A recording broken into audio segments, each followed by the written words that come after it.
Pak, aku mau jadi petani. Nggak boleh. Kamu jadi guru, jadi dokter, kalau nggak jadi polisi aja.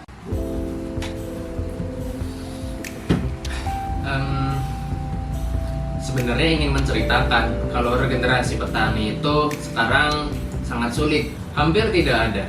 Tapi kalau dicari akar permasalahannya, ya dari sini. Saat ini pemuda yang memiliki keinginan untuk menjadi petani itu ya nggak ada. Kalaupun ada pemuda yang memiliki keinginan untuk menjadi petani, itu pasti dianggap konyol, pasti ditentang oleh orang-orang di sekitarnya, terutama dari orang tuanya. Secara umum ini bukanlah tindakan yang salah. Tujuan dari orang tua juga pasti baiklah, agar kehidupan anaknya nanti juga tidak susah, dan tentu untuk menjaga martabat keluarga biar tidak sama atau bahkan malah turun. Tapi ya kalau semua orang berpikiran seperti ini, imbasnya ya justru ke profesi petani itu sendiri, dimana profesi ini itu makin lama akan makin tidak diminati dan bisa jadi akan hilang di masa depan. Dari sini kemudian timbul pertanyaan, kenapa sih sebenarnya orang itu sebegitu tidak maunya untuk menjadikan diri mereka atau bahkan orang-orang terdekat mereka untuk menjadi petani?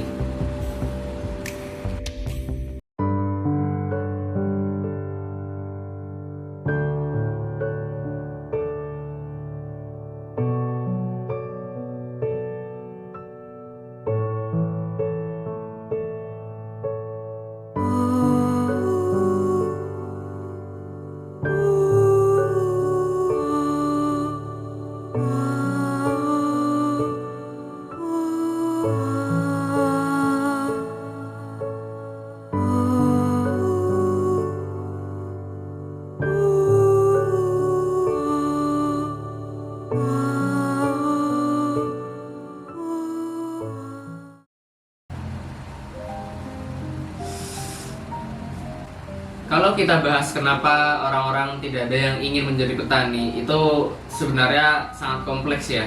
Dan memang sampai saat ini tuh belum ditemukan solusinya itu bagaimana. Padahal penyebab dan sumber-sumber permasalahannya ya diketahui, tapi tetap saja masalah ini tuh sulit untuk diatasi. Bahkan mungkin kalau sekarang bisa dibilang sudah mulai mengancam masa depan dari profesi petani itu sendiri. Ya bayangkan sajalah, saat ini kita masih bisa makan nasi, masih bisa makan sayur, buah-buahan, itu ya karena masih ada petani. Kalau tidak ada petani, kita mau makan apa? Ya anggaplah kalau misalnya memang petani itu tidak penting dan mungkin nanti di masa depan akan hilang petani. Terus kita mungkin untuk menyuplai kebutuhan kita sehari-hari untuk makan itu melalui impor. Tapi kemudian tiba-tiba nggak ada negara yang mau ekspor bahan-bahan makanan ini. Makanan itu ya sumber kehidupan suatu bangsa dan dihasilkan oleh petani. Maka dari itu peran petani itu ya sangat penting. Tapi kenapa gitu kok orang-orang masih aja gitu nggak mau jadi petani? Nah, dari yang aku pelajari sendiri, itu ada beberapa sebenarnya masalah yang bisa dibilang paling utama yang menyebabkan hal ini. Yaitu ketika kita ingin menjadi petani, pasti dihadapkan oleh masalah-masalah butuh biaya besar, resikonya besar, bayarannya kecil, kerjaannya sangat kompleks, sangat melelahkan, kotor-kotoran, dan juga jadul.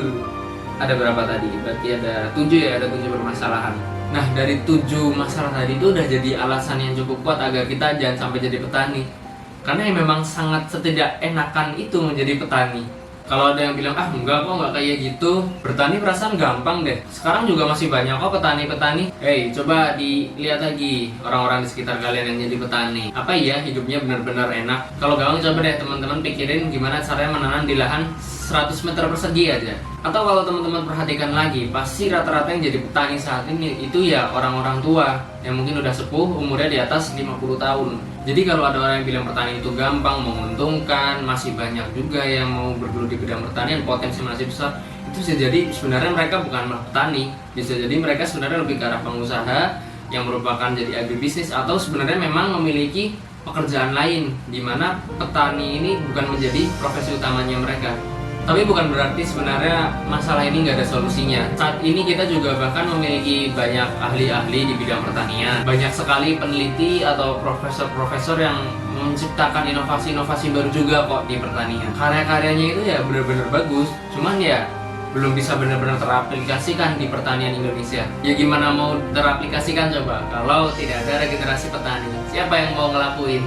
Selain itu juga karena banyak peraturan-peraturan dibuat oleh pemerintah itu cenderung formalitas, memberi bantuan pupuk, memberi bantuan penyuluhan, itu ya sebenarnya bukan solusi. Jauh di dalam lubuk hati para petani, pasti sebenarnya bantuan yang paling ingin didapatkan adalah tenaga bantuan dalam segi bantuan teknologi, atau ya sebenarnya ya tenaga-tenaga dari para generasi muda. Harusnya kalau pemerintah benar-benar niat ingin mempertahankan dan memperjuangkan nasib pertanian Indonesia ini, ya pemerintah harus memikirkan berbagai cara lah agar pemuda-pemuda ini makin tertarik untuk masuk ke pertanian. Misalnya nih, kenapa pemerintah nggak buka lowongan pekerjaan aja sih? Misal di bawah naungan Bulog atau mungkin dari Kementerian Pertanian langsung, di mana memang BUMN ini tuh yang merekrut generasi-generasi muda untuk menjadi petani. Mungkin nanti dia juga akan langsung dibayar, diberikan gaji, mungkin supaya fair juga diberikan target dan pencapaian. Karena ya memang mindset anak muda zaman sekarang seperti itu. Kita ya inginnya bekerja yang mendapat gaji yang setimpal dan apa yang kita kerjakan. Kalau misal kita ingat lagi aja tadi ada 7 permasalahan yang sangat luar biasa di pertanian. Itu harusnya juga ketika ada orang yang mau mengerjakan hal tersebut ya dibayar dengan setimpal. Nah, hal-hal seperti ini sebenarnya udah menjadi solusi yang paling konkret dan paling simpel untuk menyelesaikan masalah regenerasi petani. Dan juga kalau misal kita ingat-ingat lagi, sebenarnya pertanian di Indonesia itu yang paling maju adalah pertanian perkebunan, yaitu pertanian sawit. Nah, tapi kenapa sih pemerintah itu tidak mencoba untuk menerapkan sistem yang sudah ada di pertanian perkebunan ini untuk di pertanian pangan ataupun pertanian tanaman-tanaman sayuran? Ya tentu pasti ada yang beda, tapi kan sebenarnya ada juga yang bisa diambil gitu. Sehingga apa ya, profesi petani itu akan menjadi terlihat menarik dan orang-orang jadi semakin semangat gitu untuk mempelajari dunia pertanian.